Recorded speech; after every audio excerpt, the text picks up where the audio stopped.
Hi, this is Jen Rubin, Editor-in-Chief of The Contrarian. I am delighted to welcome Dr. Avenel Joseph, who is the Vice President of Policy at the Robert Wood Johnson Foundation. Welcome, Doctor. Thank you for having me, Jen. Oh, it's my pleasure. We are in an odd posture, having made a great deal of progress over the last 5 to 7 years in terms of getting Americans covered by health insurance.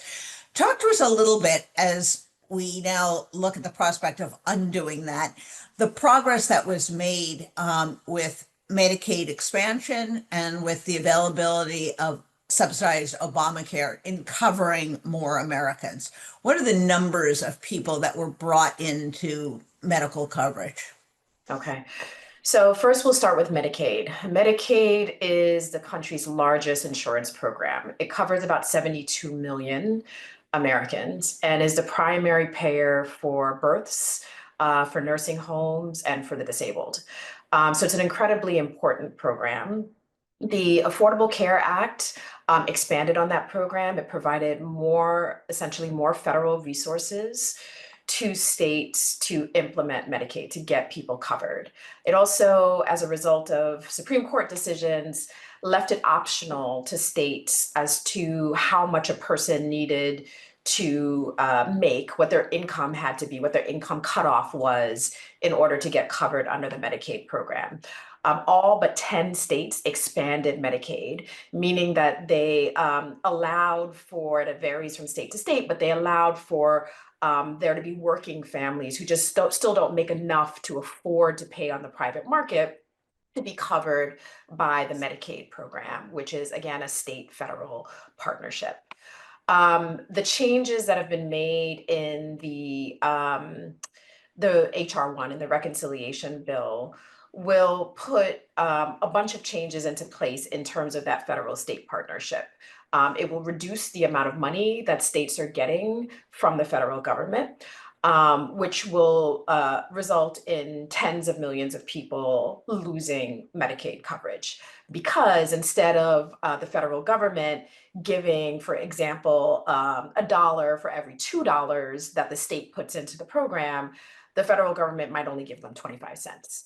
And the states who have to balance their budgets can't possibly take on all of that additional financial responsibility without making some significant cuts to the program or to other services that are provided by the state. So those are some changes that are happening just in the Medicaid program. And we're expecting, again, that there will be tens of millions of people, I'm forgetting the exact estimate, I think it was around 40 million people who will lose Medicaid as a result of those HR 1 changes. Now, Before we get okay. before we get to the second part, which Mhm. is on the Obamacare subsidies, who are the types of people who are going to be losing coverage, and what are the ramifications in terms of rural populations? I think it's fair to say that rural hospitals and people who live in states that are frankly represented by Republicans may be especially hard hit. Is that Yeah, accurate? that's very accurate. So Medicaid ends up serving somewhere around 1 in every 8 people in the United States. And like I mentioned, it largely covers people who are below various poverty standards. So these are already people who are struggling to make to meet their needs, their basic needs like housing and food and utilities. The Medicaid program helps to ensure that they're able to get preventative care and health care when they need it. Um, Even if you are not a person who is directly a beneficiary of Medicaid, Medicaid is what allows hospitals to keep their doors open. Because instead of a person presenting in the emergency room when their condition has already accelerated to become very costly to take care of and potentially cause a very lengthy stay, patients who have Medicaid are able to seek preventative care. They're able to get treatment when they need it. Additionally, instead of hospitals covering uncompensated costs, meaning covering people who have no health insurance at all, because hospitals have to treat anybody who walks into their doors, they're able to get reimbursed by Medicaid. So when you don't have Medicaid coverage as robust as it is right now, it impacts hospitals that rely on Medicaid. So these include hospitals that have large maternity wards. These include rural hospitals. It includes a lot of urban hospitals that see Medicaid patients. When those dollars from Medicaid go away, it constrains services that those hospitals will be able to provide. In many cases, it's going to mean that those hospitals are going to close. There have been various studies to see which hospitals are most dependent on Medicaid dollars. Lots of them do end up being in very rural areas and in areas that are primarily considered red on the political map.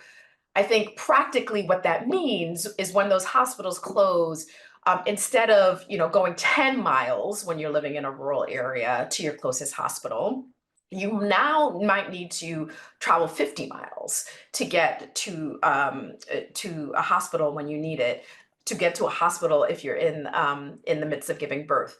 This is just sort of untenable for people and will impact their ability to access healthcare, will certainly cause unintended deaths and other morbidity.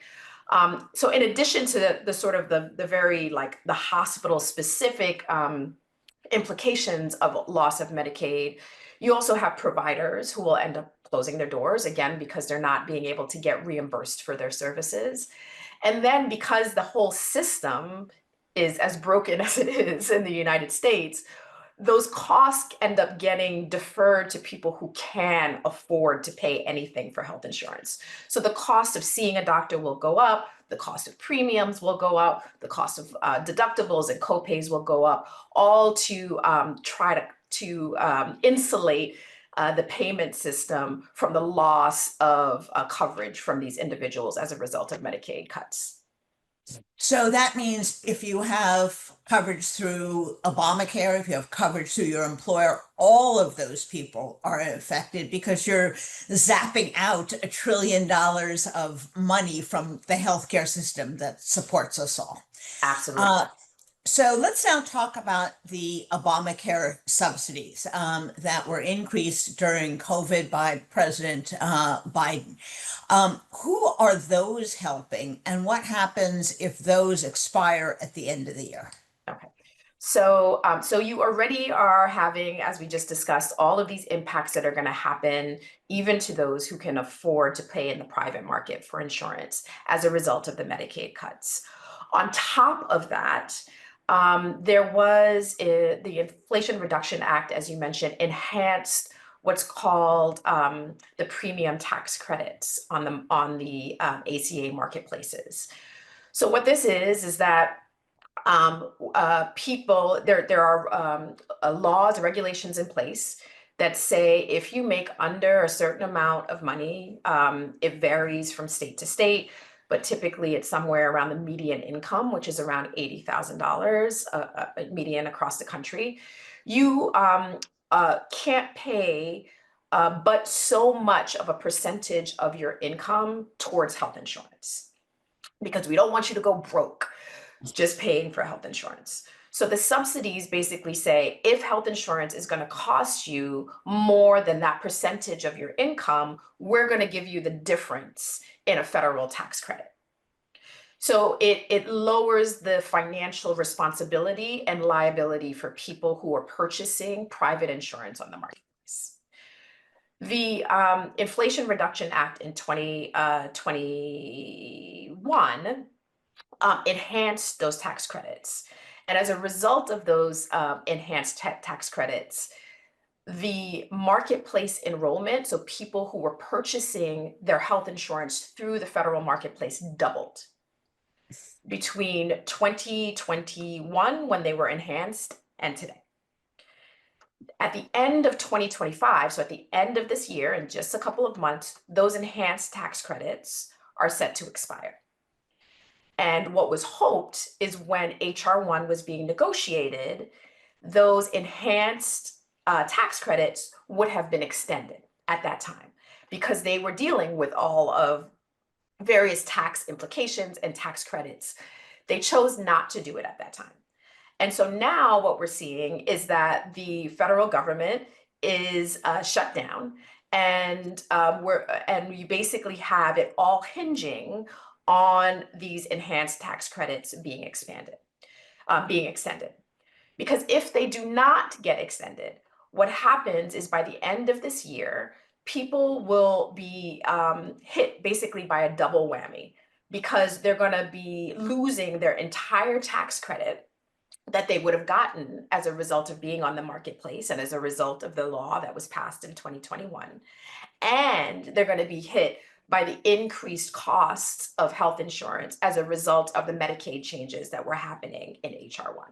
So it's expected, there's various ranges of what this is going to mean to a person, but it could mean that they're paying up to twice as much that they would normally pay for health insurance for them and their families. And this could mean thousands of dollars extra a year that most people just don't have just to pay for health insurance.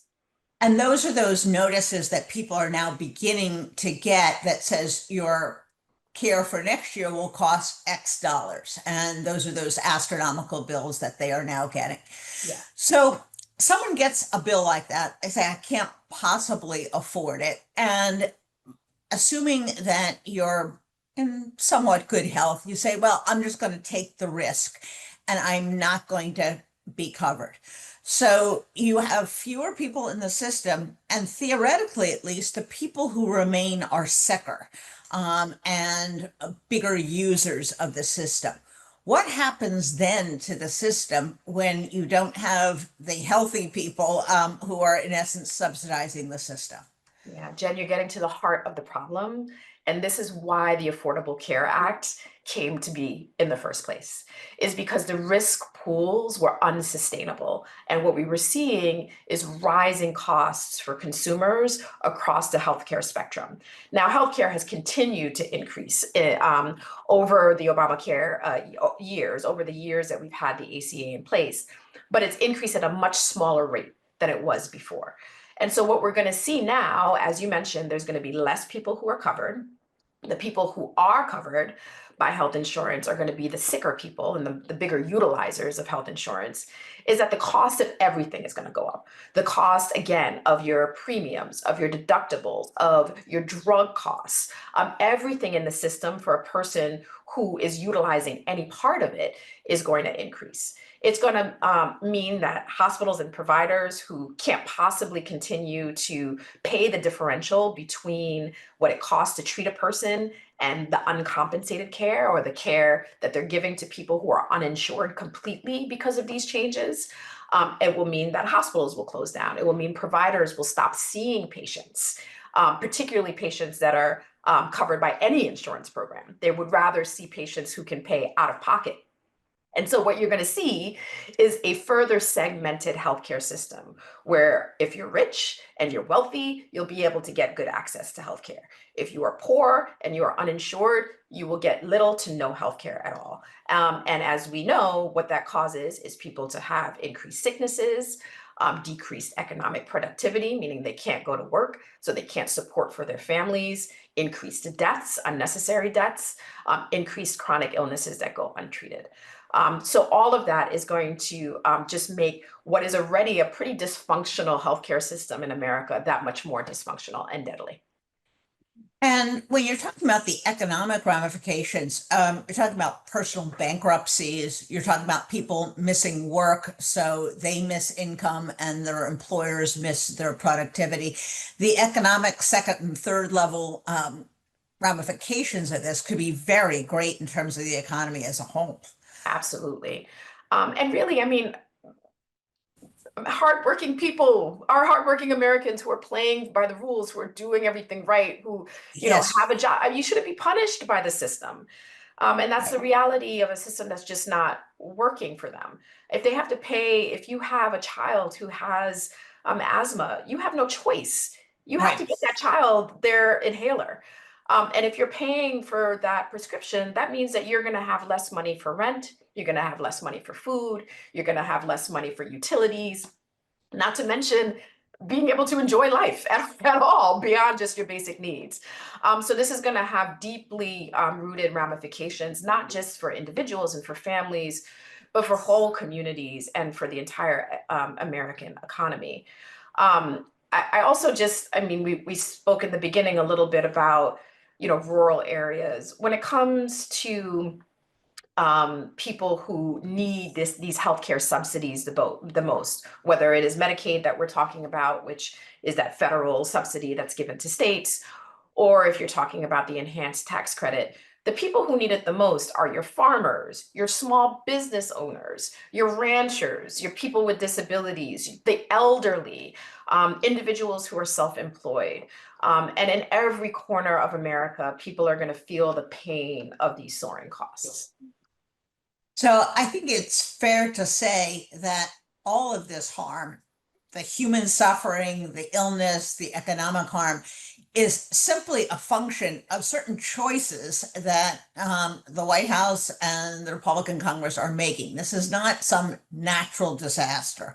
This is not some outside force. This is about decisions that were made in order to, quite frankly, give huge tax cuts to wealthy Americans, that we are sucking money out of a system that, as poorly as it may have worked, did in fact expand coverage for millions and millions of Americans. Is that what we're talking about? That's exactly what we're talking about. I mean, we are essentially talking about taking more than $1 trillion of federal dollars out of a system that was serving your average American and giving that $1 trillion to the people who make enough that they could afford all of this on their own. Giving that $1 trillion essentially to the top 1 to 3% of earners in this country. Well, we certainly hope that Americans realize what is afoot, and it's very easy to forget what's going on as the parties seem to be arguing about a shutdown. But this is really about fundamental issues of economic and physical survival for Americans. So we cannot thank you enough, Dr. Joseph. It's been a pleasure talking to you, and we'll have you back soon as we hopefully work our way out of this. So thanks so much for joining us. Yeah, thank you for bringing light to this. And I really do hope that people don't lose sight of what's happening when behind closed doors in many ways, and when there's a government shutdown, that really what's on the line right now is people's health, their well-being, and their lives. Absolutely. Thanks so much. Take care.